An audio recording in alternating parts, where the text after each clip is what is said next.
Geoffrey, kwa siku ya jana tukio hili limeonekana kuwa kubwa zaidi na tumeona baadhi ya viongozi wengi wakiwa wanaenziwa na wananchi katika nchi ambazo walikuwa wanazitumikia.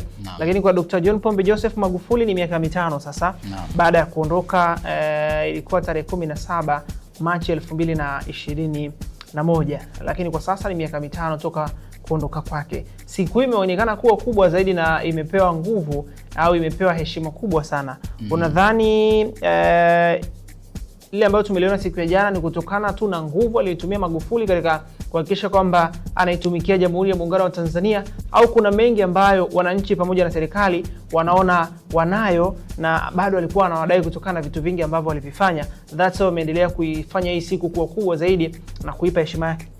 Sawa Kifumu, kwa kutafakari hilo Kifumu, mimi naweza nikaangazia katika mambo makuu matatu ambayo kwa namna moja ama nyingine naweza kusema kwamba yanaweza kuact tathmini ya urithi wake katika nyanja mbalimbali. Lakini niangalie katika nyanja ya mtazamo wa kiuchumi. Katika mtazamo wa kiuchumi Kifumu, kwa kihistoria, uongozi wake tangu alipopata nafasi ya kuliongoza taifa la Jamhuri ya Muungano wa Tanzania ulihusishwa na msisitizo mkubwa sana katika masuala ya nidhamu ya matumizi ya serikali. Lakini kadhalika katika suala la kupambana na masuala ya rushwa, na huku akijitahidi sana alipokuwa wakati wa wenzake akitaka kabisa kuwa na jicho la pekee katika masuala ya uwekezaji.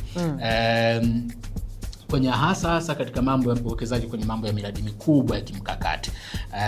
Na kwa hivyo naweza kusema kwamba kwa Tanzania iliweza kuweka rekodi ya ukuaji wa kiuchumi wa wastani wa takriban 6% kama ambavyo tulivyoweza kupata ripoti wakati huo kipindi cha uhai wake, kwamba kwa mwaka waliweza kufikia hadhi hiyo kama nchi katika kipato cha chini katika kipato cha kati na cha chini wakati wa uongozi wake. Na hiyo ilikuwa ni ishara tosha kwamba kwenye kipimo cha uongozi wake taifa la Tanzania kama taifa ambalo linaloendelea barani Afrika kuweza kufikia hatua hiyo, kiwango hicho cha uchumi, ilikuwa ni kiashiria tosha kwamba viatu vyake vya kuliongoza taifa